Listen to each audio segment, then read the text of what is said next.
Reflections on the Journey, chapter 15 of Mathamagical. I tried to make them sync up, but we can't really make them sync up because the homeworks are chapters. Okay, so anyway. magical keys. That's what we're talking about. Magical keys. I love this chapter. I love the chapter, all the key chapters. They are the quintessential tools to be using in day-to-day life. And they have been so underestimated, so underplayed, and so overlooked. Yet, and the ones we're going to talk about today, I call them magical because they act like magic. They really, really do. And we don't use them enough, in my experience, my opinion. Amen. So thank you for everyone that's joining us right now. We got people from all over the world. I see you guys in the chat here, so that's awesome. Thank you so much for joining us. If you're new, which I hope some people are new and they've never seen this show before, this is a show where we recap chapters of Mathamagical, which is Lynette's audio journey. I'm the producer of that audio journey. And the editor. And the editor. Oh God, give him credit for that. And so we're just answering questions. So people have written in questions on the mathamagical.com website, and I got questions here. You can write questions in the comments, and we'll try to get as many of them to them we'll try to get to as many of them as we can. Right. There we go. I got it. Okay. So today is magical keys, and is there anything you wanted to start off with magical keys? Because I got questions, but is there anything you wanted to kind of I love open? them. That's okay, good. I love them. They're the best keys. The magical keys are really just, yeah. Yes. And so one of the things that I really like about all the keys, all the keys in general, is that they're all concepts or ideas like kindness and generosity, love. These are things we've heard about. I have to catch that there because they're not concepts and ideas. They're actually states of being. Okay. They're not concept. A concept isn't necessarily true. An idea isn't necessarily true. The fact that we're actually made of compassion, forgiveness, and true love. I want to talk about that one, definitely. Yeah. These are not concepts. These are not ideas. These are states of being. We could also refer to them as states of grace. And they must be chosen through free will. They are not given to us. We have to take these tools and actually choose to use them ourselves. They're not handed to Which is a key distinction because most people see them as concepts. I saw them as concepts. Like, oh yeah, kindness is a good thing. Like generosity is a good thing.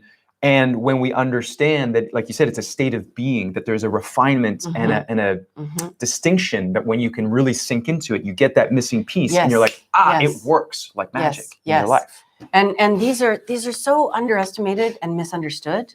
So let's go in a little bit deeper than the book does. And I know that when we were creating the book, it was so hard to cap these topics off because I could literally just keep going on and on and on and keep expanding on all the topics. And it's impossible to do that. And I told Lynette, I said, we got to keep it simple. That was part of Graham's job. Yeah, Lynette. Lynette. He did that a lot. So trying to keep it simple, but also convey a really helpful and healthy message. So Graham just said that, it's good to be kind. Yes, I would say that it's always good to be kind, but it means also at times we have to do things that we would consider not kind to be kind, which is, sometimes the truth hurts, but we got to tell it. Some people would say it's not kind to tell the truth. So I'm jumping ahead. Yeah, let's just jump into it then. So kindness is one of the magical keys. And one of the distinctions you made is being kind versus being nice. Yes. And so you're saying sometimes being kind cannot seem nice. It cannot seem kind. I mean, in our working together, aren't there times when I delivered a message to you that you were like, well, this doesn't feel very kind, but it was actually necessary. And it was coming from a kind place. Absolutely coming from a kind place. And this is where we want to incorporate the other mathemagical tools, in this case, the magical keys, and use compassion when we're being kind. Whereas something like nice, for me, I don't trust nice people. When you hear somebody say, oh, they're so nice, everybody likes them. That is my first red flag. Okay, because first of all, it's impossible to live in this world and have everybody like you. It's just not possible. And to be nice, for me, my version of it is often manipulative. People are being nice for personal gain. Versus kindness. Kindness is truly coming from an unconditionally loving place, recognizing that we may need to deliver some difficult messages, but it's inherently kind because it's for the greater good of all. Versus being nice, which is one that I see as, a little bit more like, what role do I need to play? What form of chameleon do I need to be in order to get what I want out of this situation or from this person? There's no integrity. True kindness has integrity. Nice doesn't have necessarily integrity. Right. Is that similar to like a tough love? Like you're saying kindness, sometimes you need to give that. Yes. Yeah. And this is something you and I've talked about in terms of me using tough love. And as a spiritual guide and as a teacher, I've definitely had to use tough love. And I try to incorporate the other tools in order to make that medicine go down a little bit more smoothly. But true kindness means we're not going to lie. We're going to say what's really, really true and what's coming from our hearts, as opposed to nice, which can be manipulative. And sometimes, you know, like especially being a parent of adult children and working with so many thousands of people, sometimes we need to hear something that might smart or sting as we're hearing it, but it is genuinely coming from a loving place. I know I've done this with you. Is this something that if someone was to go, I don't know if I'm being kind or nice, is a good litmus test to say, like, am I trying to get anything from this? Yes. Kindness will create unity. Nice can create separation. So if we're truly being kind, we're coming from a calm, loving heart. Okay. To be nice can be like, I can think of situations like right now, the world is so political, and you might have to be nice to get out of a really difficult situation. For example, you know, I'm dealing with a particular authority that's being really, really unreasonable. And I might have to be nice. It may not be as authentic as I would like it to be, which is kindness. But kindness in that particular moment may not work. So I'm not saying that there aren't times when we will have to play nice. We just want to make sure that it's not something that's going to cost us in the end. Because if you're being nice and there's a personal hidden agenda behind it, that becomes a karmic debt. Versus being kind and it not necessarily landing the way that you intended, there is no karmic debt. So it's all about, back to other tools that we've talked about, which is intention. And when we have an intention with integrity, you can't lose. Even if it doesn't land the way that you'd hoped, there is no harm, no foul, because you are coming from a loving place. Nice. Okay. Nice. We also give away free copies of Mathamagical on this show. So that's the hat. And if you are interested in winning a free copy, even if we don't pick your name by the time our next episode is our last episode on Reflection on the Journey, you can still enter to win, because Lynette is starting her own show, The Penthouse Perspective. And she will also be giving away copies of the book. I'm going to continue. So the hat will continue with me, and I will be beginning to air the Penthouse Perspective in 2 weeks. So 2 weeks from today will be the first edition of the Penthouse Perspective, where I will be talking about every manner of other topics. I've got so many questions already lined up. If you've sent in questions and they haven't been answered, they're already in a queue to be answered in the Penthouse Perspective. So here we go. Oh, I get to read. Cheryl Middleton, congratulations. Cheryl Middleton, you won a free copy of Mathamagical. Sally will send you an email with the details. So, yes. Congratulations. Okay, so we're not going to go through all of the magical keys, but we're going to go through a couple of them. Yeah. Two that I'd really like to talk about are love and forgiveness. Yeah, you want to talk about love and forgiveness. So let's go into love. So. Okay, love, I think, is one of the most misunderstood states of being that I've ever seen. Love is, in our current culture, in our subjective reality, in the matrix programming, as I refer to it as, love is often seen as romance. It's seen as lust. It's seen as sentimentality. But love, I would actually call, in its truest form, homeostasis. I would call this being grounded in truth and who and what we are. Love is not soft. Love is not weak. Love is kind. Love is compassionate. Love is strong. Love is us in our natural balanced state. So love doesn't have anything to do with romance, lust, etc. This is the expression of love through the human experience, to also experience romance and lust that can go along with it. But I wouldn't actually call that love. So for me, love is to be unconditionally present. Love is to be a warrior and practice the other keys and tools in order to remain in that grounded and balanced state. Love is unconditional acceptance. Love means whatever is, whatever comes, whatever this person may present to me, I'm going to accept it. I'm not going to resist it. There is nothing resistant about love. When we practice being in the state of grace of love, to be in that balanced homeostatic state, we will transmute situations simply by being in that focused place. We're automatically going to turn challenges into ease and flow. Unconditional acceptance, however, and this is where it kind of gets tricky, doesn't mean that we tolerate unacceptable behaviors. True love, unconditional acceptance, also comes in with the other tools that we talked about, like healthy boundaries, which means I love you unconditionally. I accept where you're coming from. However, I'm going to lay a boundary, and I'm not going to tolerate the behavior that you may be choosing, which is not actually loving behavior. Okay, so this is tricky, and I'm going to definitely be talking about this a lot more on the Penthouse Perspective, because there's just so much that we can expand on to truly understand what love means. It means to remain present. To truly love someone means I accept where you're at. I may not understand where you're at, but I'm going to continue to practice the tools so that I don't begin to judge you, which creates separation. I don't form a resentment. We'll see a lot of people say, well, I love you, so you should love me. That's not real love. That's not true love. That's conditional romance. That's conditional judgments, opinions, and expectations. True love doesn't have an opinion. True love doesn't have an expectation. And true love absolutely does not judge. True love does not create separation. It will create unity, even if we have to create separation in the physical. Okay, so there's been times in my life where I've had to lay boundaries with people, and it didn't mean that I didn't love them. It actually meant that I was loving them in the best way that I knew how, which might mean I need to lay a boundary, and I'm not going to physically be in your space or perhaps hang out with you for a little while or even ever again. But it is the most loving thing to create this boundary and this space. So I have some people in my life that I do not intend to write back into my story, so to speak. It doesn't mean that I don't love them. It means that I've just created a healthy boundary. And boundaries don't mean we don't love people. Boundaries mean we understand how to work together to preserve and protect this state of grace, of unconditional acceptance, which requires boundaries. And we're not taught about boundaries. Well, yeah, that too. I was just going to make a comment about how often in our culture, film, media, television, we're presented ideas about love that are false, that are superficial, that are surface level, and then they confuse everybody because you're trying to live out this narrative of what you think love is. Absolutely. You know? We've been deliberately programmed by social media, by movies, by theater. Deliberate. This has been consciously and deliberately done by a certain few. We have been deliberately programmed out of remembering what love really is. We've been socially conditioned into buying into it as another concept.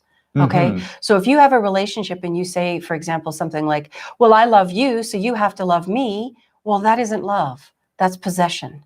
And we've been taught that it's love. Or we'll meet someone and we feel an incredible sexual lust.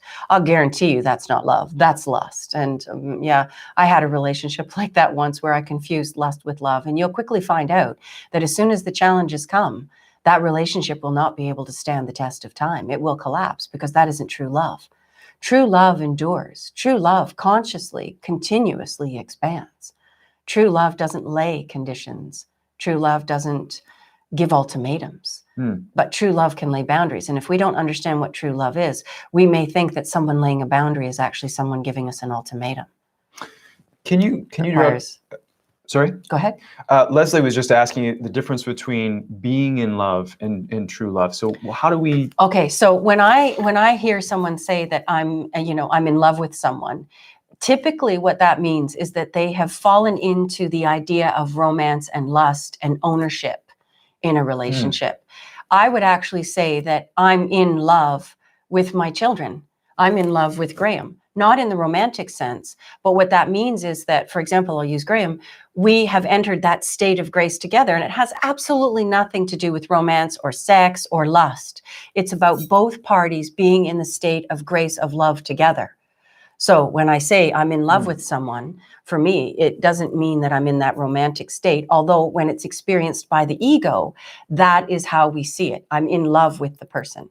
From my perspective, to be in love means you can be in love with anyone. I would then say to be in love with someone the way we're taught is romantic love. So I would say I'm in romantic love with this person. Otherwise, to be in love is to be in that state of grace with another person, to be in that state together, to be in love, to be in the homeostatic state of balance, of grace. So then you can talk about romantic love. That's another experience. And romance, sentimentality, lust, possession, ownership, these are only states that can be experienced through the human ego. In our natural state, we don't see romantic love. We don't experience lust. We don't experience sentimentality. These are how we experience it through the ego. And the name of the game is to come to that unconditionally present space, unconditional acceptance of love toward everyone. And that's what humanity's moving towards right now.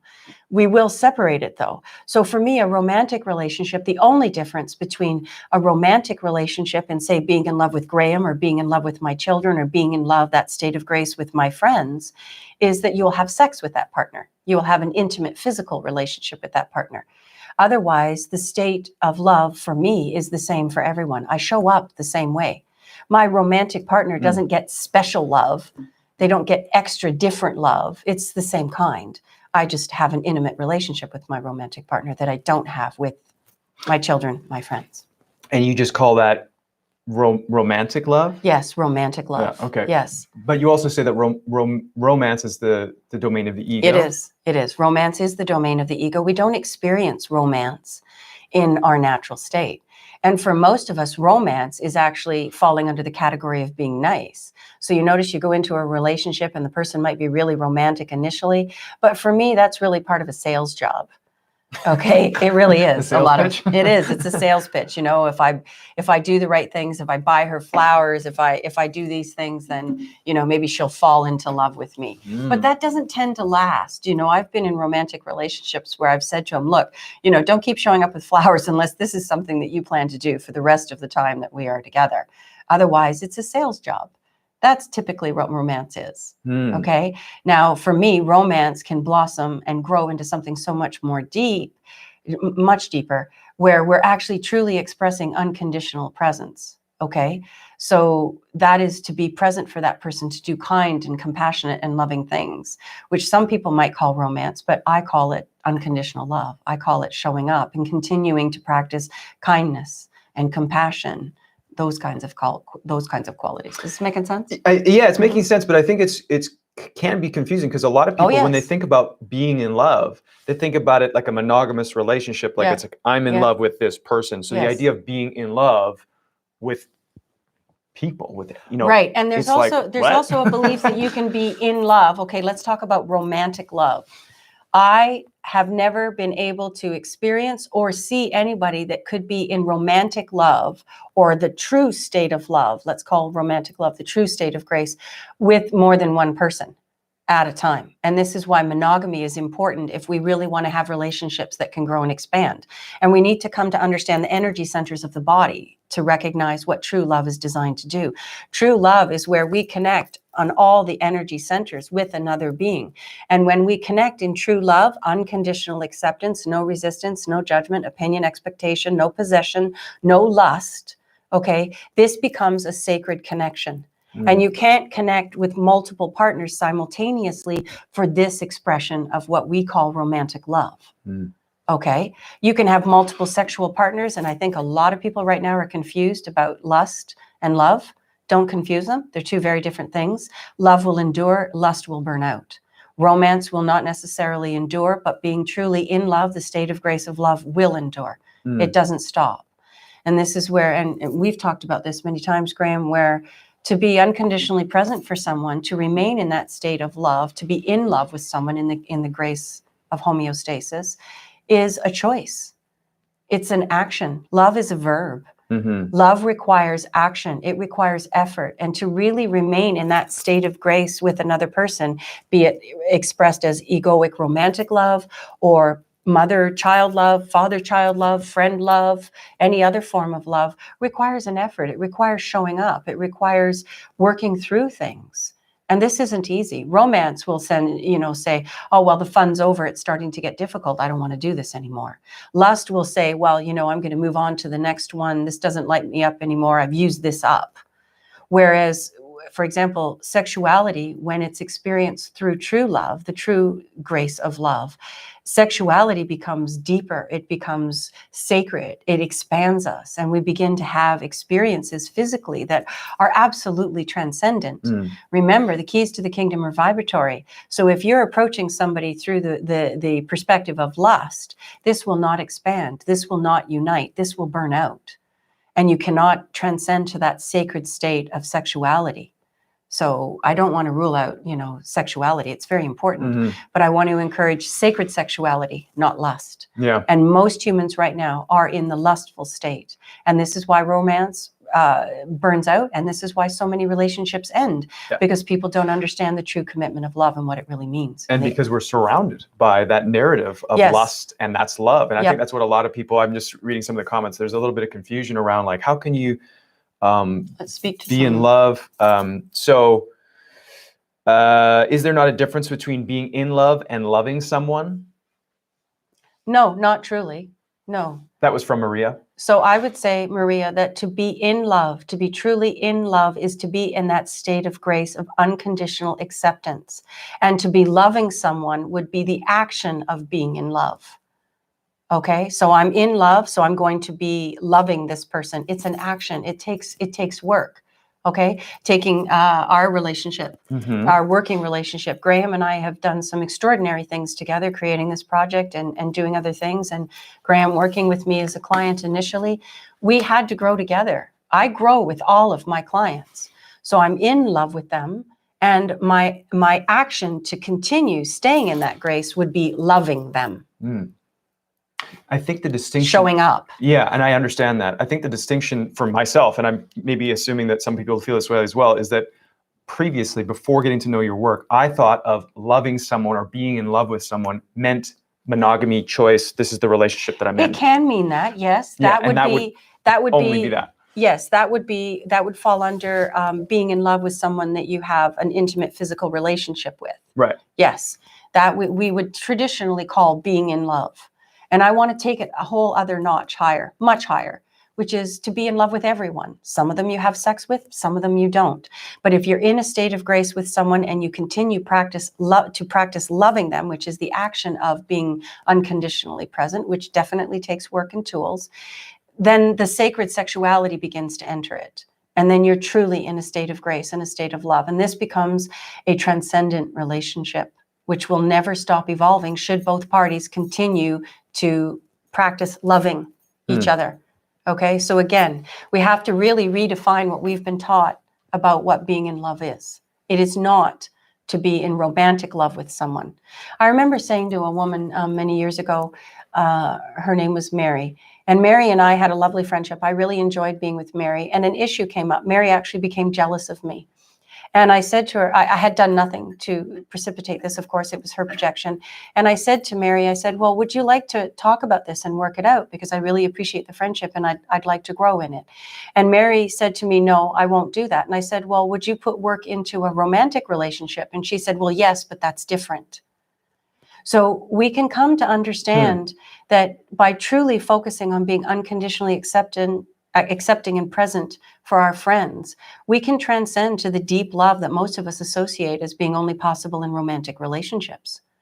We really can transcend to a state of grace where these relationships are profound and we continue to grow. And I'm deeply grateful and very, very blessed to have many relationships like this.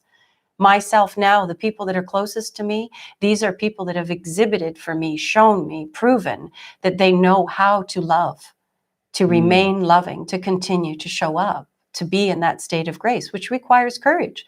It requires compassion. It requires forgiveness. It requires understanding. It requires patience. It requires kindness. It requires tolerance. And most of us don't even know how to use most of those tools. I had a question here from someone, and I have to scroll back and find it, but effectively, if I remember it correctly, it was, can you lay a boundary? Here it is, from Cece. She says, can we establish healthy boundaries without hurting someone else? Yes, we can, except for the fact that that person may perceive our laying a boundary as a reason to be hurt. They could choose to be hurt. You can lay boundaries with the intention of not hurting anyone, and I've had to do this myself. But whether that person receives that boundary with the loving intention with which it was drawn in the first place or not remains to be seen, and that's their choice. This becomes difficult when we are over-functioning, people-pleasing, or caretaking. A lot of us don't want to lay boundaries because we think that it's going to hurt the other person. Now, if your intention is to lay a healthy boundary, which is for the greater good of all, and the other person chooses to be hurt, that's not on you. That's on them. They chose to feel hurt. They chose to take offense. And this will be somebody who does not yet understand healthy boundaries. When someone lays a boundary with me, I have no trouble with it at all. I ask people to lay boundaries. Just let me know what they are. Our boundaries define us. Let me know what they are. And if you've got a boundary, then I'm going to absolutely practice loving you and hold that boundary and respect that boundary. I do not need to know why you're laying the boundary. It is not my place to give permission. It is not my place to approve or disapprove or agree with the boundary. Okay? It's my job to unconditionally accept the boundary. And there's a difference, again, we've talked about this before, between boundaries and walls. Walls can hurt because walls shut people out and keep us in. So boundaries and walls, two different things. Good distinction to make. Yeah, walls can hurt. Boundaries will hurt if the person chooses to take offense or chooses to be hurt or chooses to see that boundary as a rejection, abandonment, etc. So again, these are topics I'm going to be going into so much more deeply on the penthouse perspective. Awesome. Well, that was a lot. We could probably do the whole episode on love. I could do 10 episodes on love. And again, coming from subjective perspective, each of us has been sort of narrated into or brainwashed into our particular perspective about what love is. Okay, so for a lot of us, we will even think that, mommy and daddy loved us, but mommy and daddy were actually really abusive, let's say, or our aunt or our partner or our brother or whomever. Okay, and we confuse this saying, well, they're hurting me because it's what's best for me. Well, they really love me, but they're, even though they're hurting me. No, I'm sorry, in that moment, if somebody is deliberately hurting you, whether they're conscious of it or not, that is not love. Yeah. If you choose to be offended, that's on you. But there's definitely behaviors that are not loving. And we confuse them and say, well, this person, we go into denial, essentially saying, well, this person loves me. Take abusive relationships, for example. I've worked with many women in shelters, in abuse, shelters, women who come from battered relationships. And they will believe that because, on Friday, he beat them, broke their arm. On Sunday, he's in remorse, bringing flowers and saying, oh, I'm really sorry. I really do love you. No, this person does not love you. This is toxic. This is absolutely in no way, shape, or form healthy. And I would say not only lay a boundary, I would say get out. And we will then tell ourselves the story that this person loves us because maybe we don't know how to lay a boundary. We have no idea how to do this. We're afraid, or perhaps we're in a codependent relationship, which typically you are if it's abusive. And we feel that if we no longer have this person in our life, we no longer have love. So I want to come back to one of my tips and tools for balancing thoughts, which is the fastest path to enlightenment is loving self-care. And for most of us, that means developing healthy boundaries. And we are not taught how to do this. This is something that is absolutely remiss in our training.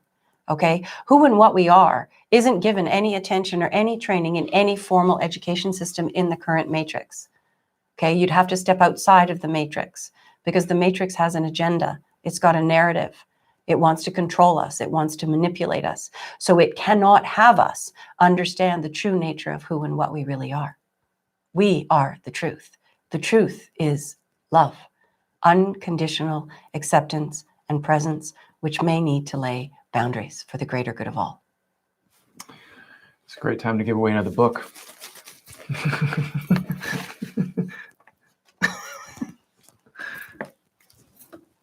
I like this part. This is the fun part. I love the feedback. I love the feedback so much. Thank you so much to all of you. I want to say Julianne Cassine.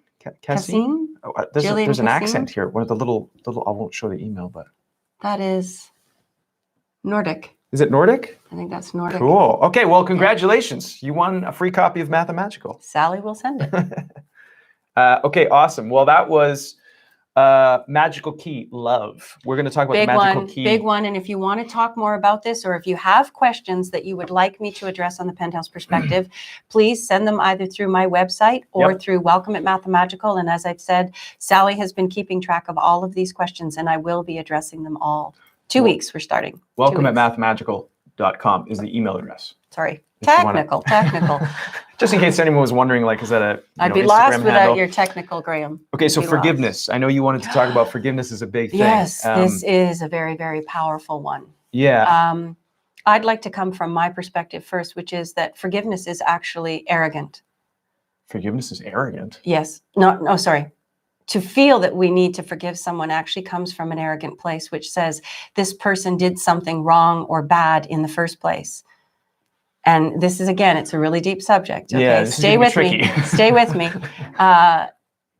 really nobody does anything bad or wrong. It's only the perspective of it. Remember, we're acting out our maladaptive coping mechanisms, and we may do something that is unkind to someone, but from a highest state of awareness, we will recognize that they're unconscious when they're doing it. They don't know what they're doing. Right. So for me, forgiveness is a given, because nobody actually did anything wrong or bad, and I would have to judge them as wrong or bad in order to feel like I had the right to forgive or not to forgive. But what about condoning behavior versus judging That's behavior? different. That's different. Okay. Distinction, please. Yes. So forgiveness, essentially, most of us see it as somebody committed a wrong, or we perceived that somebody committed a wrong towards us, and now they are not going to be free unless we forgive them. Okay, this is one of the false beliefs. Okay. This is not true. Okay, if this person forgives themselves for essentially stepping out of balance, which could be their unkind act, if they forgive themselves, they're free. Whether we forgive the other person or not really is irrelevant when it comes to the other party. However, when we practice the forgiveness that most humans are taught is forgiveness, we set ourselves free. I want to take it to the next notch, which is recognize that there is no good or bad or right or wrong. There is only transcendence. Transcend to the next level and recognize that if you look at it like nobody's bad or wrong, there is no forgiveness. You may have to lay boundaries. You may not support that behavior. You may need to create communication. You may need to even end that physical relationship because this person has shown you that they are not going to step into a state of love and respect. It doesn't mean, however, that forgiveness even comes into it.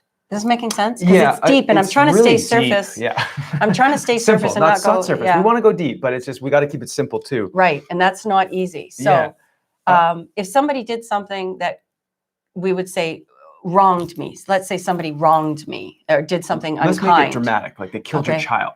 Okay. Well, I'll actually give a true story. There was a point where one of my children was abused in a situation that it ought not to have happened. Okay. I took all precautions to make sure that it would not happen to the best of my ability.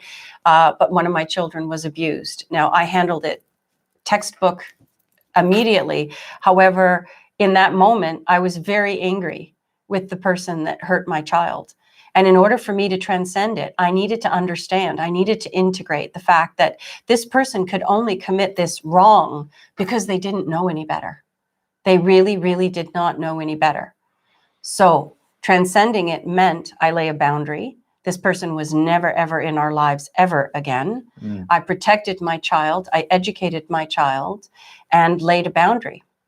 Forgiveness is not mine. Forgiveness belongs to divine. And that enters into the karmic wheel. So for any of us who have had things done to us that were very unkind, very quote unquote wrong and bad, which does happen and has happened to me as well, we want to recognize that everything is recorded.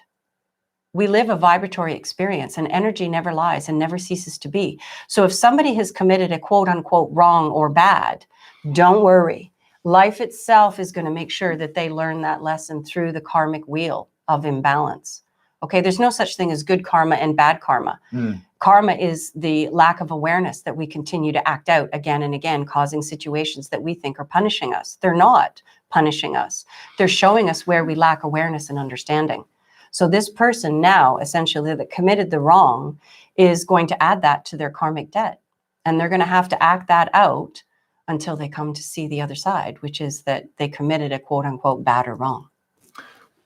I just came to this idea of that I believe, and I want to hear your thoughts on this, that people judge behaviors bad or wrong, and we, think that we have to forgive them as a way to try and instill some sort of behavior. It's like we want to shape behavior. So we're like, well, we want to control, we want to manipulate, we don't want to punish. People to murder children or do horrible things to children. So we're like, we have to judge that. We have to not forgive that. We have to say like, burn in hell, because we want to try and discourage that. Right. Instead, I would bring awareness and lay healthy boundaries.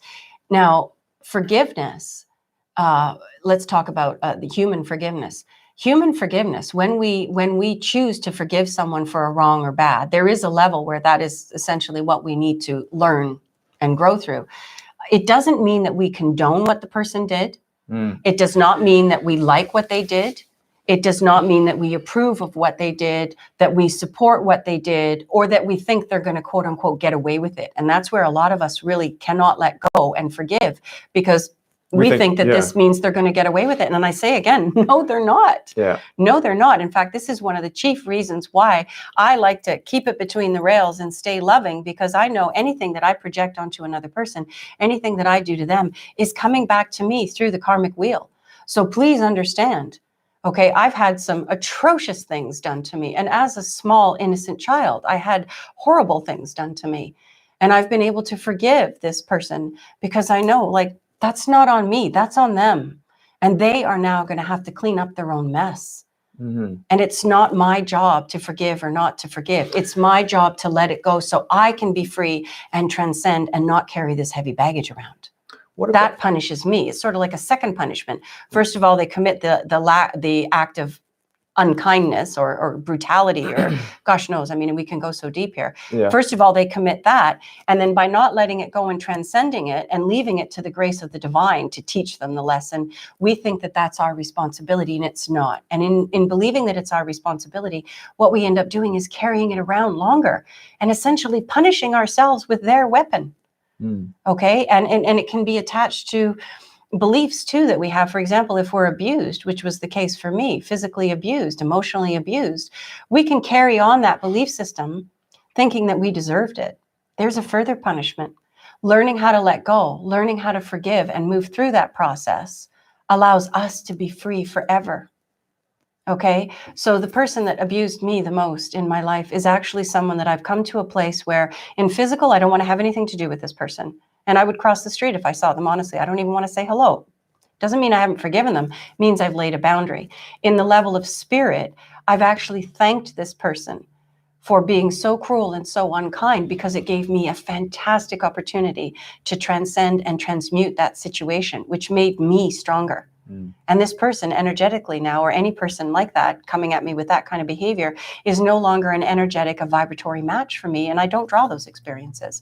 Versus if I resisted the experience, if I held on to the judgment, which then says, you know, this person needs to be forgiven by me before they're free, I would essentially continue to draw more of those kinds of abusive experiences because I hadn't transcended it. I hadn't transmuted it. Again, we have to come back to understanding what life is really about. It's not about a picket fence and whoever has the most toys when he dies wins. That's not what it's about. We're here to master energy and emotion. And we are a small speck of creation itself, the highest consciousness that exists. We are a part of that consciousness. So the path to mastery for us is not for wimps. I realize that some of the topics I'm saying are going to trigger people, but if we can have a deeper understanding of them, and we simply don't have the forum for that here today, if we can come to a deeper understanding of it, we can see how we can set ourselves free and transmute and transcend anything that comes our way. I speak from personal experience. Carol has a question about the karmic wheel, because I think on the surface, you know, saying, oh, I'm going to forgive this person, you know, it's kind of like, well, they got away with it, like you mentioned. And so you're saying, no, there's a karmic wheel. You can't get away with anything. No, so can you explain to Carol and anyone else what this karmic wheel is? Okay, so we don't get away with anything. Absolutely not. Everything is recorded. We are vibratory beings. Every thought, every action, every choice, every behavior is recorded. In the spiritual world. In spirit, okay, in the non-physical. Maybe not in the 3D. Right. We don't see, hear, taste, or touch this energy, but it can be experienced through intuition, and it can be experienced once the physical sensitivities align with consciousness and our sensitivities heighten. So for example, myself, I'm an adept empath, I'm a telepath, I'm a medium, I'm a channel, I'm a clairvoyant, okay? And I say that it sounds like I'm separate from other people in this experience. I'm not. I'm simply one that's transcended to the point where I'm able to read these subtle, fine energies that most of us don't know exist. So I want to say, please trust me. If you are able to come to that state of grace and let go of the judgment that somebody ever committed a wrong or bad, it does not mean, and absolutely will not mean, I guarantee you, that they quote unquote get away with it.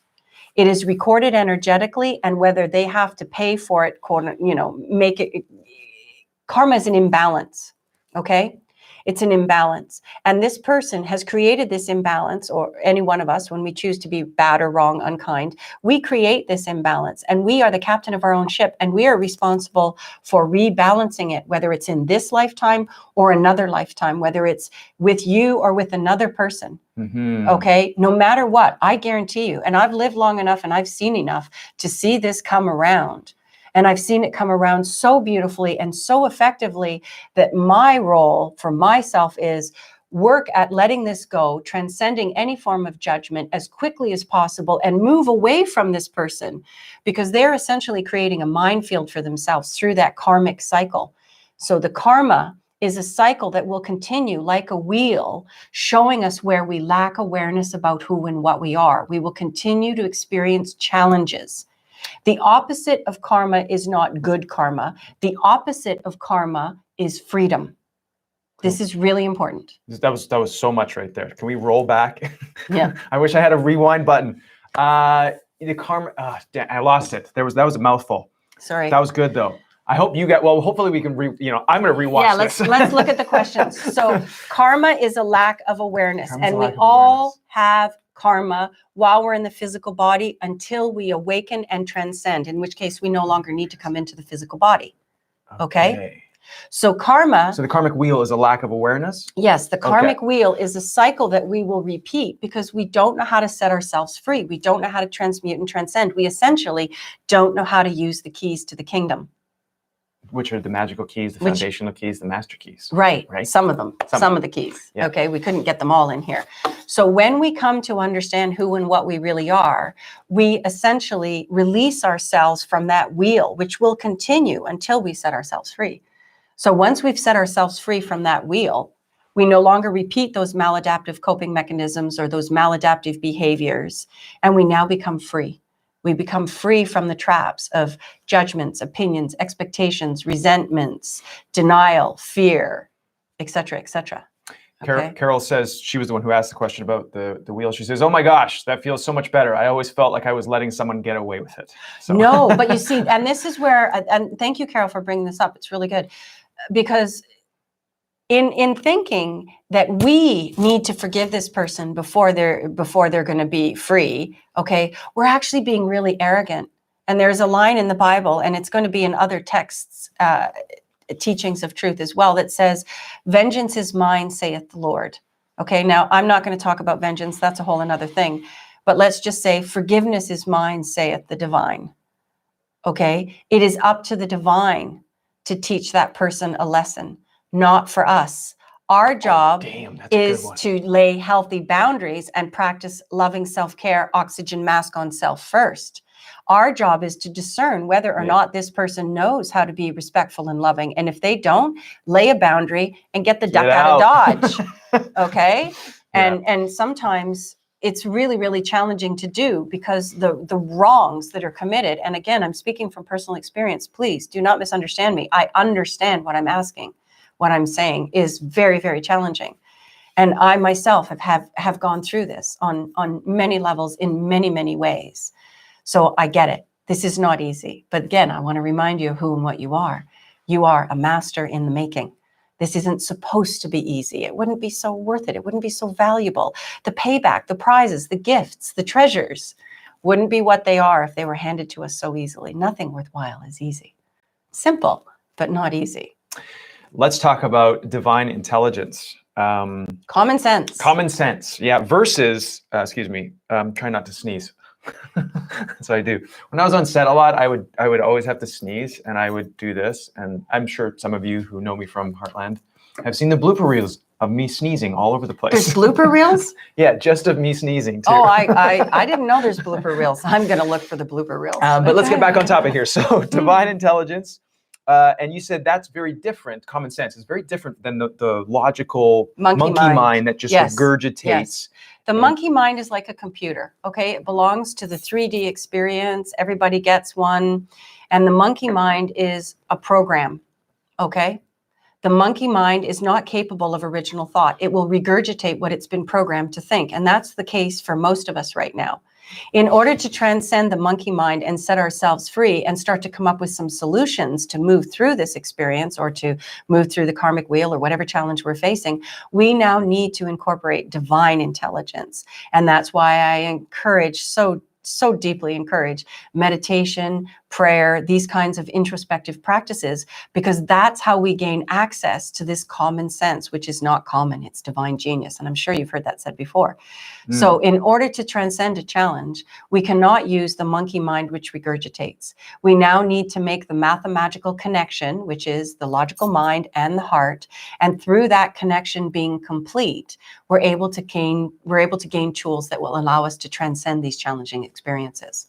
Is divine intelligence and common sense the same thing? Yes, I would say that, yes. Okay. Yes.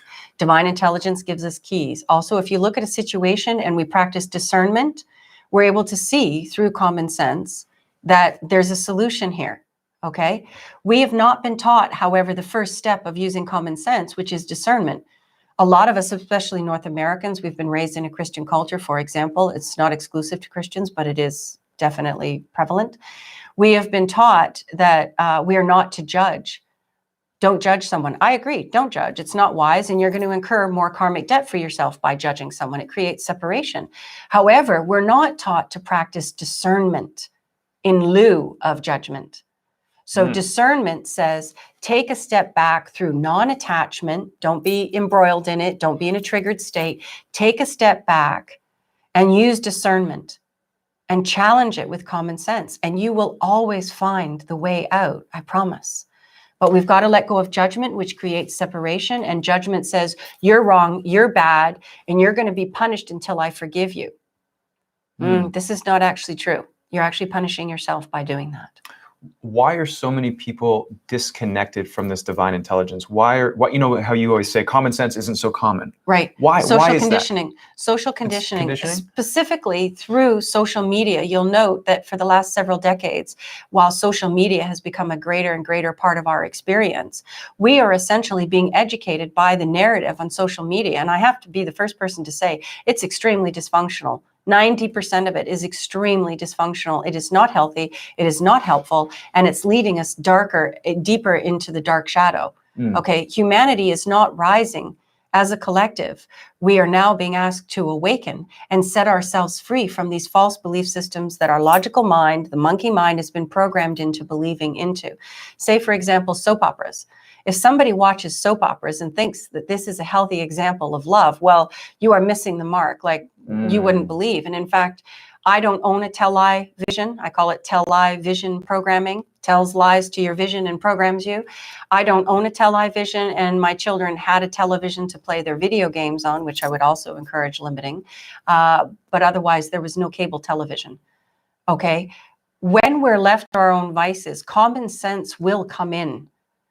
But if we've been programmed, the monkey mind, the monkey mind will adopt what it believes through repeated conditioning to be what the truth is. This is something that... This is a deep one, but I love this. And I want to go a little bit, just kind of bring up one of my favorite films, which I know we've talked about, is The Matrix. I love that movie. So one of the things in The Matrix that I've kind of connected to this idea that we're talking about now, and correct me if I'm connecting a thing that's not connected, but when the agent, if you guys haven't seen the movie The Matrix, there's like the bad guys. Yeah, it's a great film. The bad guys are called like Agent Smith or the agents, and they can take over anybody's body and come through them and fight the heroes. Which could be seen as ego taking us over and causing us to become a bad guy. Okay, and is that the same as like the repetitive, regurgitative, like monkey mind taking over somebody? Yes, which is designed to keep us in lower states of consciousness, which is designed to keep us in disempowered states. Disempowered states. Okay. Make sense? I think so. Yeah, I think so. Okay. Yeah. When we begin to practice discernment and challenge what comes our way with common sense, we are now practicing the tools that can allow us to transcend those trapped unconscious states, which is what mankind's going through right now, the Great Awakening. I encourage people to watch The Matrix. Yeah, I love that movie. I watch it a lot too. So if you're in the awakening stage, you would identify with being the character Neo, the main character, which was played by Keanu Reeves. If you wanted to understand the role that I play, I'm also playing Neo in my own way, but I also play the role of Morpheus, blue pill, red pill, and the Oracle, which is the older lady with children in her living room bending spoons and she's baking cookies. Yeah. Okay, so I play the role of both of these parties. And I'm able to do it because I've transcended enough of the monkey mind programming to be able to live in alignment with the truth of who and what I am, which enables me to be in higher states of consciousness, which gives me more awareness, more freedom, more powers, more insight, more tools, more magic. Okay, cool. It's a lot. This is deep, guys. Is deep, yeah. If you're finding it a little bit overwhelming, it's because it typically is. But especially initially. What I've done is I've re-listened to Mathamagical. Even before these episodes, I listened to the chapter Magical Keys like multiple times, just trying to chew on it and get into it. And I find that it's really helpful to go for a walk and just listen and listen and pause, let it sit for a bit. Yeah. Graham did an intro to Mathamagical, which I specifically asked him to do to encourage people to listen to Mathamagical in certain ways. Mm-hmm. I do not encourage you to listen to it while you're driving in your car or doing something really active. You want to do it when you can go inside in an introspective, intimate setting. Okay, into me, I see.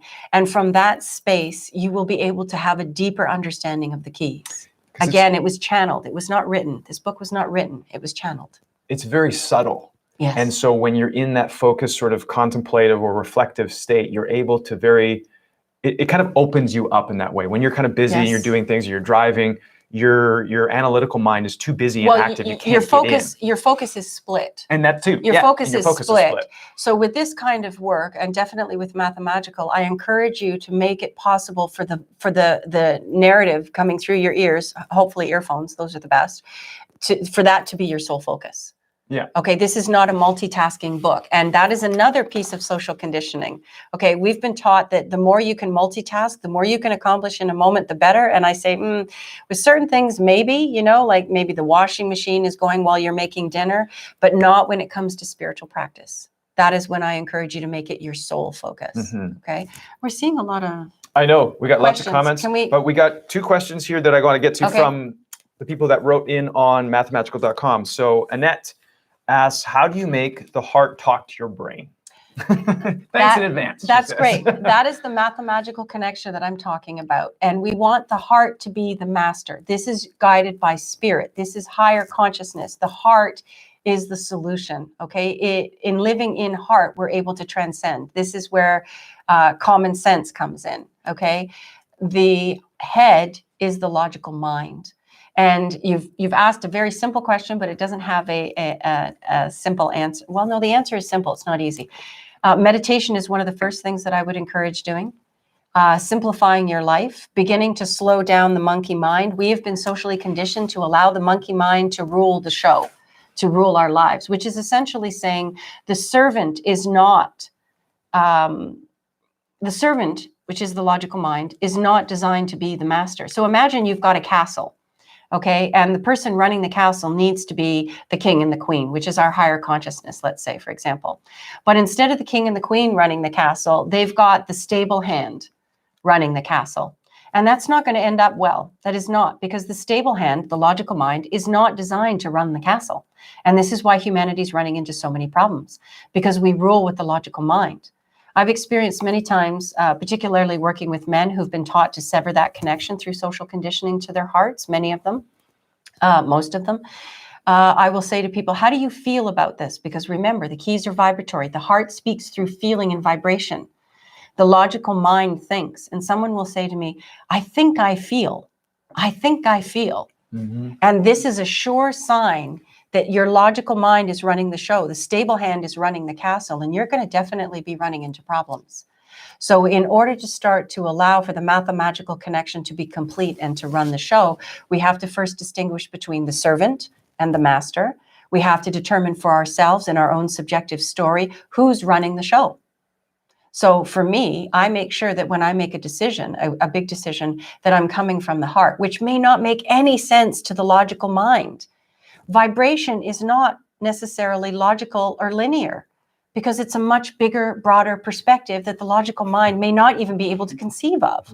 I know that there are certain truths, and again, you can see it in my work, there are certain truths and messages that I can't even convey to people because they are not in a state of awareness through the mathemagical connection being complete that could even integrate it, that could even understand it.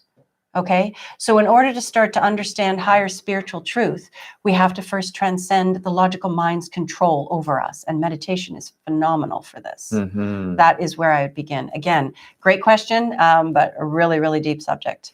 And the book Mathamagical is designed to create that connection. It's designed to create it. This is why we call it Mathamagical. Here, I've got to just position myself. Okay. Sorry. And that's what we did in Mathamagical is we created meditations to be a part of the book and part of the experience so that people could practice, to take time and listen to Lynette's voice and go with some music and slow your mind down. Don't fall asleep. If you do fall asleep, that's cool. But and I hear so many people say, oh, you know, I really want to meditate, but it's really hard for me. And I'm like, welcome to Earth. Taking your power back from a tyrannical, arrogant, righteous, entitled, victim, needy mind is not easy. And again, I want to remind you who and what you really are, and that you're here to master energy and emotion. And this isn't easy, but through diligence, fidelity, focus, and discipline, another one of the tools that I share, you will achieve this state. It's guaranteed, I promise, because it's actually your birthright. And in fact, we will continue to come back into lifetime after lifetime, reincarnate until we master this connection. And we will suffer until we master this connection. Okay? So when the logical mind is running the show, you will experience a great deal of cyclical karmic wheel suffering. Okay, so the karmic wheel is another way of saying the logical mind is running the show. To set yourself free from the karmic wheel, you need to put this balance in correct order, which is the heart is the master, it leads, the mind is the servant, and it does what the heart tells it to do. Most of us don't know how to do that, and that's why humanity's in such a state of chaos. Okay, I hope that answers some of the question. One of the things that I wanted to add was that I find that if I put my hand on my heart and I give thanks for my heart, it's like a physical anchoring, and then I can start to more easily come from that place. Just because I'm feeling as opposed to like thinking to be in my heart. I will do that as well. And what I will do then is I will surrender my logical mind. And please understand, I've been practicing this for quite some time now, decades. I've become pretty good at it. By no means a complete master. I'm still in the body. I will put my hand on my heart and I will say, guide me now. And I go into the stillness. And the answer, one of the ways of knowing that the heart is leading, that the heart is the master, is that the answer will come to you. The master stays at home and waits for no one. It comes to you. The logical mind will go and seek the answer. This is also a really good tool for people who are working on developing intuitive sensitivities. If the logical mind is running the show, you're going to create what you see. You're going to add pieces to the story. Say you're doing a psychic reading for someone, for example. Okay, the logical mind will tell the story as it goes along. The heart will receive it complete. It's already finished and complete. Does that make sense? A bit of a stretch for me. So you're saying you said a psychic reading because linear, and then if you're doing an intuitive reading for someone, okay, and say somebody says, "Oh, I can see this vision." Now pay attention to that vision. Does it come complete like a postcard? Say you see a postcard, okay? The image on the postcard is complete. You're not adding anything more to the postcard. That's it. That's finished. That's a sign that it's come from spirit. It's going to give you everything you need. If you're doing intuitive work from the logical mind, which I see a great deal of, okay, you're going to alter that picture. And that's a sign that the logical mind is running the show. And it's definitely not the heart. Again, remember, the master stays at home and waits for no one. It comes to you. If the logical mind is running the show, it's going to stick its finger in or its foot, move things around, change the picture, change the narrative, versus the heart, which is complete. And when I have tuned into my heart, when I get insights, it comes all at once. And that's exactly what I'm talking about. And sadly, well, no, not sadly, but challengingly, let's use that word that way. When the message comes from the heart, it will often, especially if we're using it to transmute a challenge, to work through a problem or an issue, we might call it. I like to call them challenges and opportunities because that's all they are to me. There are no problems. It will ask us to grow. When the heart brings us that message, when it comes from that space, it will typically mean, oh, you know what? I'm going to have to work on this particular tool, or I might have to transcend that behavior or something like that, versus the logical mind, which will rationalize and justify, deny, deflect, distort, wheedle out of it, to not take responsibility and grow and transcend, because the heart is the master and it will always ask you to continuously evolve and expand. We're immortal. We're eternal beings. We're never going to stop growing. Anybody who says I'm enlightened and I've arrived, I suggest you really take everything they say with a grain of salt, because nobody ever arrives. We just continuously transcend. And that's one of the false belief systems about life, is that we ever arrive. We don't.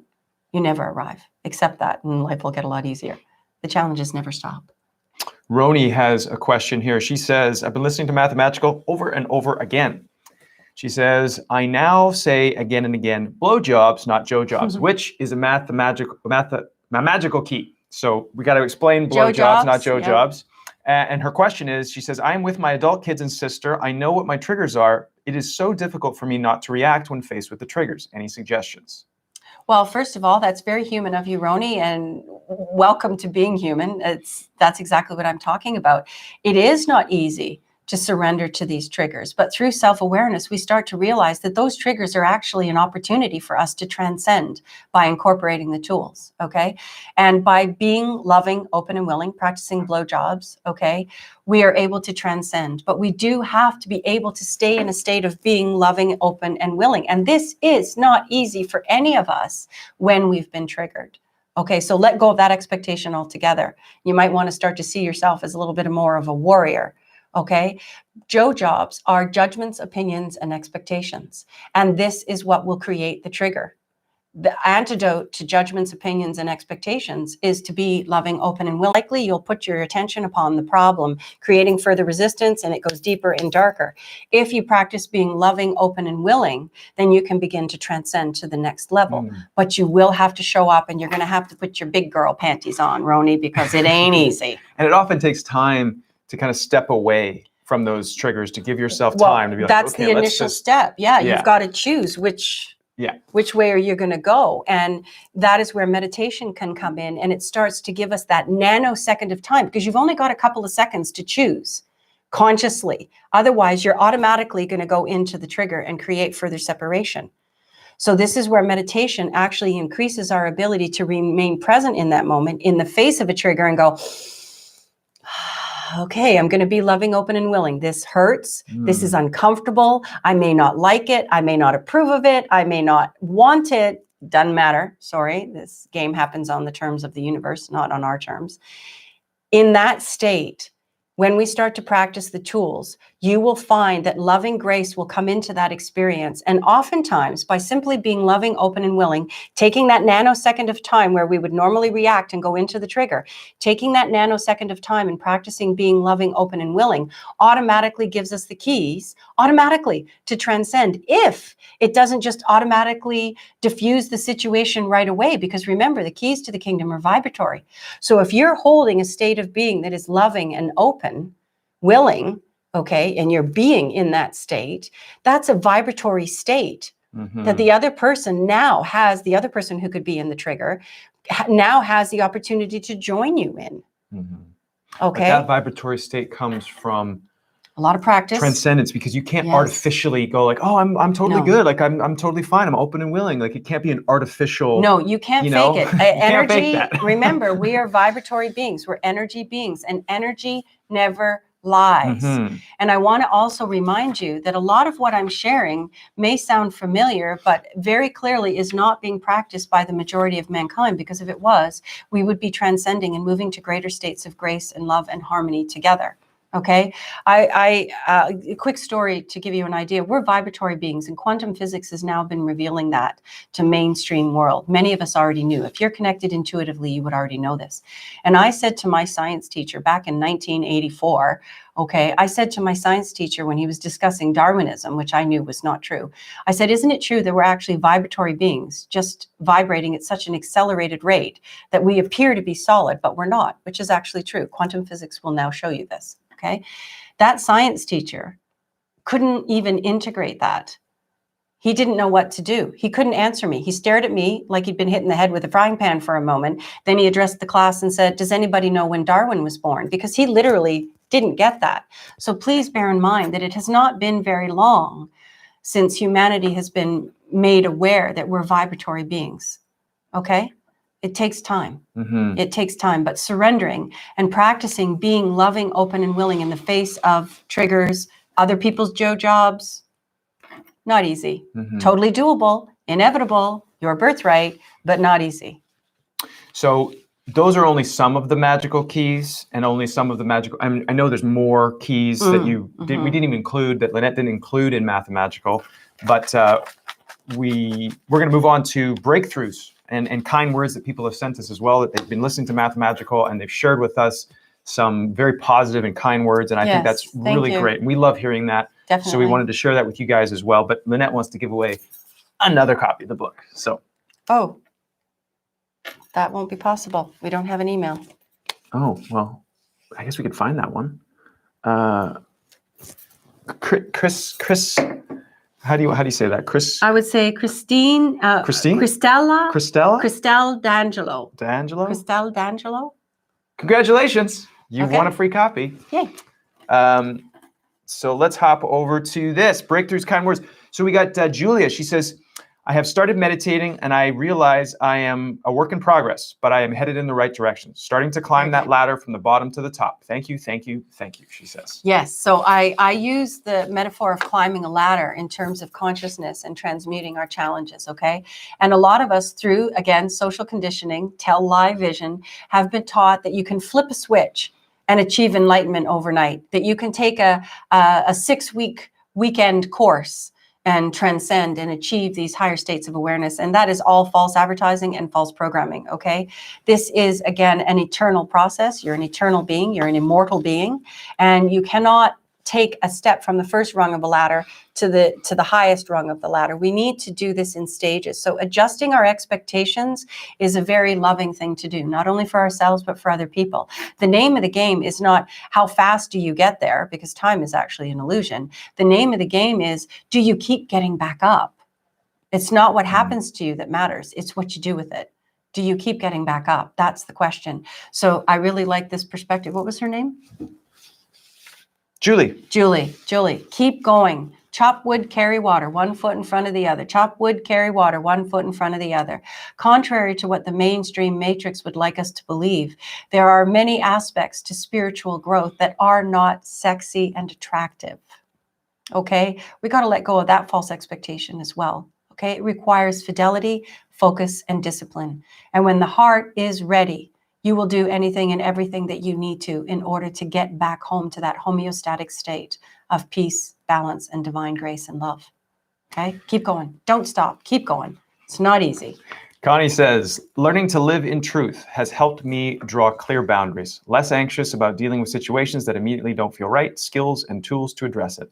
I'm still learning, trusting my inner self, who I really like. Thank you, Lynette and Graham. Your message is precious. Heading up the ladder to the penthouse. Bravo and cheers. Excellent. Yes, keep going, and please keep sharing your inspiration. And you will find that the people around you will start to notice that you're changing. They're going to ask, what's going on? What are you doing? Like, you're calmer, you're at peace. I have worked by referral for my entire life, and just until recently. And it has always been through that referral process, because one person would start to change and everybody around them would start to see it and say, hey, I want a piece of that. And this is how it works. By standing in our own truth, by practicing these tools ourselves, the people around us that we think may not understand us will actually potentially start to follow our model. Remember, the truth is who and what we are. It's not different for all of us. The truth is who and what we all are. It's just a question of whether we've integrated that truth into the 3D physical story or not. And if we have, we will be experiencing transcendent states if compared to the mainstream world. Okay? I don't live like most people. Not at all. I never have. I don't fall into a lot of the traps and the problems that most people do.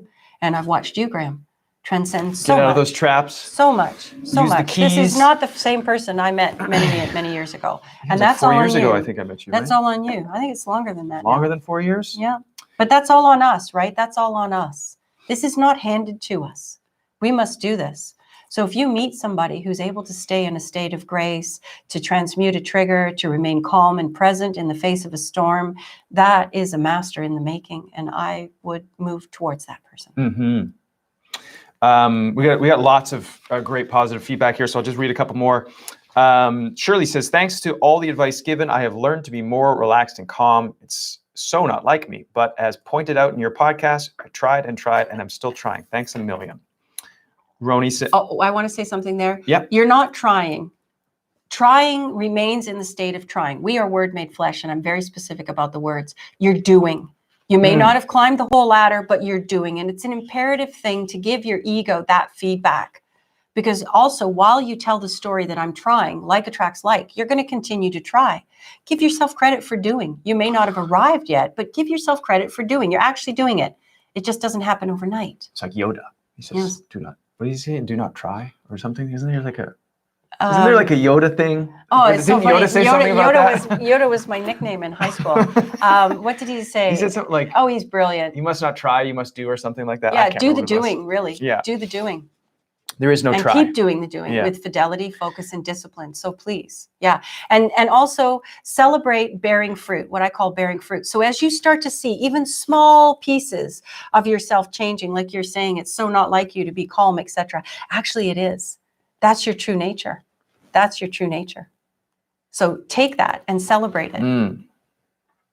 Roni says, I recognize what triggers are for me. I understand why they are triggers. I am able to respond instead of being quiet and feeling hurt. This has caused a bit of conflict with my sister and my daughter. Now I'm working on blowjobs. LOL. Right. Okay. So when you start to break free from the old system of, taking resentments, judgment, all of these maladaptive behaviors that we've been taught, once you start to set yourself free from that, you will find that there will be people around you that are not understanding what you're doing. They're not on the same page. And essentially what they're going to try to do without being aware of it, and sometimes with being aware of it, is they're going to try to pull you back into their way of doing things. And this is where you've got to hold the focus, hold the focus. And sometimes this may mean that we need to lay boundaries and change the dynamic of the relationship.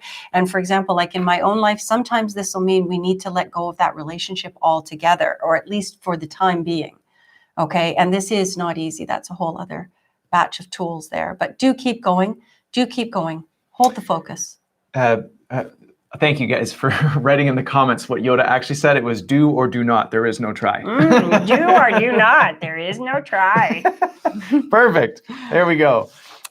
So let's jump over to Irene here. Irene says, Lynette and Graham, sending you my best wishes and positivity. I love the Magic Keys chapter. My 3 favorite keys are love, kindness, generosity.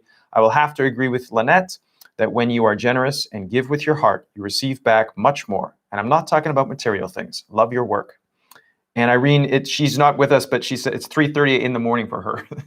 So she didn't wake up for this time. But I agree with you, Irene. And I've actually seen your post on Instagram, Irene, and I would have to say that you are embodying those tools. So high five, girl. Just keep on going. Keep being the example. Don't quit. You're well on your way. Absolutely. Thank you. So thank you, everybody. Is there anything else you want to add? I would like to more add, questions. Look at a few comments here if we can. Sure. Let's pop back up here. Or if you wanted to read some more, we have lots of these. I was just going to say we can answer more questions if you want. Looks like people are just commenting about the Yoda thing right now. Learning to think for yourself. That is the secret. Okay. Susie Stapleton. So learning to think for yourself, yes, is practicing discernment and common sense, as well as disciplining the logical mind to be the servant, not the master. And this will require breaking free from the collective. This will mean that you're no longer following the herd. Okay. And that's a challenge. Breaking free from the collective unconscious is the most challenging thing you're ever going to do. So very true. Very true. Helen says she hopes that the podcast continue. They're so insightful and you are both amazing. Helps so much. Well, awesome. Thank you. 2 awesome, weeks, Helen. 2 weeks. Look for the Instagram post or on the email. If you're not on my email, list, please, again, through my website, LynetteElinda.com. Yep. Or Mathamagical.com. Either or. Send a message to them and I will be happy to be answering more and more of these questions on the Penthouse Perspective, which will begin 2 weeks from today. I will be posting probably next week exactly what time, but probably about the same time. maybe a little bit earlier. I'm trying to accommodate some people in other countries as well, wherever possible. Got another? You want to do another question? Yes, please. So we have DAS. I'm not sure if that's Da and S. I'm not sure, but your name. Hopefully, I get that right. She says, Graham, I know this is hard. Energy never lies, but surely we have good and evil, right and wrong? Question mark. If not, then why are we to discern good from bad? Okay, so, well, that's a loaded question, especially for the end. The logical mind, the ego state, the 3D story reality has been programmed to buy into polarized states like good and bad and right and wrong. And what that essentially does is it keeps us ping-ponging back and forth between you're good, you're right, you're bad, you're wrong. Now, I get that is an experience that our physical egoic self is having. However, that is not the truth. The truth is there is no good, there is no bad, there is no right, there is no wrong. And what we call evil, okay, and we're definitely seeing some of that crossing the planet right now, what we call evil is what I would say is the absence of light. Shadow, evil, is the absence of light. And in order to transcend it, to transmute it, to change it, it is our job to stay in the state of grace and love and light. You could kind of look at it like this. If you're in a completely blacked out room and there was a keyhole, old school door with a keyhole in it, okay, and the room is completely black, you could see that little yellow keyhole, the light would show you. And even though you might not know anything else about what's going on in the room, if you simply stay focused on that light in the keyhole and move towards it, you're eventually going to hit the door with your eyeball. Okay, it's the same thing. To remain focused on the light in spite of the shadow, the darkness around us, in spite of the challenges. And then we begin to transcend and we no longer see things. I do not see them this way, and I don't believe you do either. We no longer see things from the perspective of good and bad and right and wrong, which always creates polarization. Please remember that humans have been, for a very long time, programmed into believing that there is a good and a bad and a right and a wrong. These are the experience the egoic logical mind is having. Mm-hmm. That is not actually the truth. And our role is to transcend these false belief systems, which create polarity. All false belief systems will create polarity. When you've aligned with the truth, it will set you free. There's a really big key to recognizing whether you're going in a direction that's going to transmute, change your situation for the better, for the good, mm-hmm. or to take it deeper into the shadow. Remember, like attracts like. So if you believe in good and bad and right and wrong, that is what your story is going to reflect to you. If you can transcend those states by releasing your triggers, judgments, opinions, expectations, etc., false belief systems, mm-hmm. you will no longer see it that way, and you will no longer become polarized in a challenge.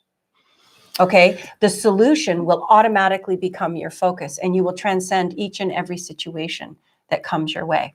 This is one of the things I thought a lot about years ago when I heard about Mother Teresa not wanting to be a part of an anti-war protest. But she said, if you're going to have a march for peace, I will be there. Yes. And it kind of connects with what you resist will persist kind of thing. So yes. By resisting things, you hold them in place. Yes. And so that's when you're saying focus on the light. It's like focus on, I want to march for peace.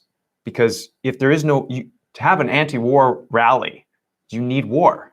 There's an organization here in the Gulf Islands called Island Women Against Violence that actually creates polarization. Mm-hmm. I would change that title to Island Women for Peace. And if you make that statement, you can actually energetically feel it in your body if you tune in. Island Women Against Violence creates polarization. Okay, resistance, it's going to continue, versus Island Women for Peace. One is a Joe job, one is a blow job. Okay, so we can break it down. And some people would say, what's the difference? Like, whatever. It's like, no. No, there is a difference. The language and the intention sets you in a direction. Yes. We are word made flesh. What we speak becomes our reality. When we're spelling, okay, to cast a spell is to use certain words to create a desired outcome. Well, that's the same thing. And this is why I choose very carefully the words that I use. I do not want to use words that create polarization and resistance. Okay. And if somebody tells you that they're a truth teller, that they're a spiritual guide, and they are using language that creates polarization and resistance, I would practice discernment while listening to their words of quote unquote wisdom, because the truth never, ever polarizes. The truth never separates. It may need to create healthy boundaries, but it never separates. Okay. I recently experienced someone who was using a term to address the group of people that they call their followers. This is someone who said they're a spiritual teacher, and they were using a very derogatory term towards women. And their excuse for using this word was saying that they wanted to be relatable. I have to say that is not a true message. That person has actually been fooled by their ego into using a polarizing term, thinking that it's making them relatable. The truth is relatable to everyone, and you will never use a polarizing term to tell the truth. It just creates further resistance. Okay? Again, understanding that mankind has been deeply programmed for a very long time to misunderstand what the truth is. The truth is not your subjective story. It's not your version of the story. Okay? I like to use a metaphor of all roads lead to Rome. Okay? So let's say one person is going to Rome from Iceland, one person's going to Rome from New York. They're going to take very different paths and have very different experiences on their way to Rome. But when they get to Rome, it's the same experience. Mm-hmm. Okay, so it's kind of like that. And what happens for us through social conditioning and programming is that we believe that our subjective story is the truth. No, that might be what's true for you in your particular subjective story, but that's not necessarily what's true for another person. Okay, that's subjective. And this is very, very important. That truth will always lead to unity, and that truth will be true for all of us. For example, we all get a skeleton. We all get hands and feet. We all get eyeballs. We all get skin, etc., etc. That's the truth for all of us. Well, we have that same kind of truth spiritually, energetically. The truth unites. The truth sets us free. It is who and what we really are. And we are currently having a 3D physical story experience that has been deliberately designed to prevent us from seeing the truth of who and what we are. And right now, while we're going through the Great Awakening, we are being called, those of us that are ready, we are being called to the truth.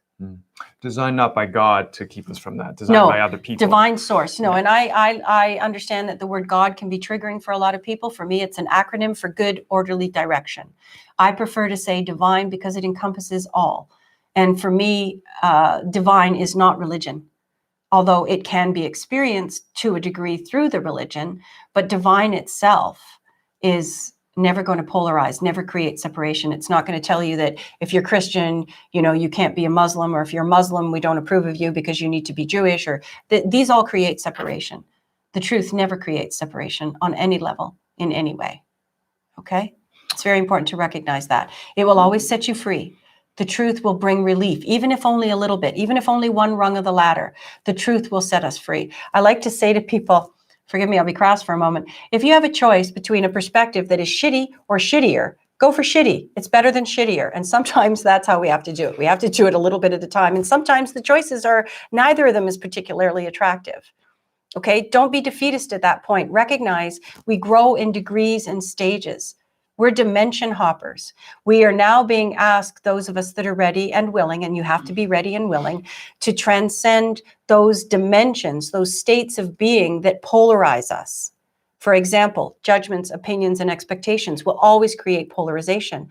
We're being asked through being loving, open, and willing to transcend these states, to no longer stay in the polarized state, to come to a place within ourselves, a state of awareness that allows us to transcend and transmute and then transcend. Okay? You're never going to solve any problem of any kind, of any shape, of any sort by resisting it, ever. Okay. Amen. Amen. All right. So, should we draw another name? You just want to keep going. Let's just keep going. You know what? This is the thing for me. When I've done this work for so many years, and Graham can attest to this, the more of this that I do, the more energetically charged I get, the faster I can go. Because for me, it's like free falling. It's like, it's amazing. I love it. It's like candy. And I'm able to just continue to go and go and go as high as somebody needs to go. So I do get really excited about this. Shouldn't he? Shubhi? Shubhi. I hope I'm pronouncing that name right. Congratulations. Sally will send you an email. You'll get an email with a free copy of Mathamagical. Congratulations. Wonderful. Awesome. Okay, so for anybody wondering, please send your questions for the Penthouse Perspective, please send your questions to LynetteElinda.com or welcome@mathamagical.com. I will be addressing all of these questions in as quickly as I can on the Penthouse Perspective, which I am intending to make a weekly show. So lots to talk about, lots to address. It's not going to be specifically designed about geared towards Mathamagical, but it is at the same time. So please feel free to join me on the Penthouse Perspective in 2 weeks. And people can ask questions about Mathamagical on the Penthouse Oh, too. yes, Yeah, yes, follow-up stuff yes. too. Yeah. Yes, and some of the questions we've been asked are not relevant to the book, and we've tried to keep these shows relevant to the book so that people can use them as a follow-up tool later. The Penthouse is anything and everything. Anything's up for grabs. Whatever you want to talk about. Not auto mechanics. I'm no good at auto mechanics. You do not want my help doing your taxes. No. Spiritual matters. Okay. Please. For everybody who hasn't already hit the subscribe button, just yes. click that little subscribe button so you can get notified. There's a little bell icon, and the bell icon makes it so that YouTube will send you a reminder whenever Lynette has her show go live on YouTube, with it, whether it be Penthouse or even for this next episode for Master Keys, which is the last episode of Reflections on the Journey. So if you hit that little bell, you'll get notified. I didn't know that. Yeah. Oh, yeah. Cool. So he's taught me a lot. Hit subscribe, hit the bell. Thank you. Thank you, everybody, for joining us. Yeah. Did we give away another copy? You want to give another one away? All right. Well, we're at 4 now, so let's give away 5. Okay, 5. Another copy. You know why I like to be generous? I like to be generous because like attracts like, and then the universe is generous with me, and I don't suffer. I don't lack for anything. Virginia Packard. Congratulations, Virginia Packard. You have won a free copy of Mathamagical. And if you want to win a copy and you haven't yet, go to mathamagical.com, put your name in the bottom if you scroll down to the bottom of the website. It'll say win form. There's a win form. And you can say, I want to win because I love Mathamagical, or I love your show, or whatever you want to say. Yeah, whatever your truth is. Yeah. Okay. Remembering, please, this is simple, but it is not easy. It's not for wimps. It's not for crybabies. If you have endeavored to take on the path of awakening, then I absolutely salute you and see you at the finish line. Awesome. Thanks, guys. See you next time. Bye-bye.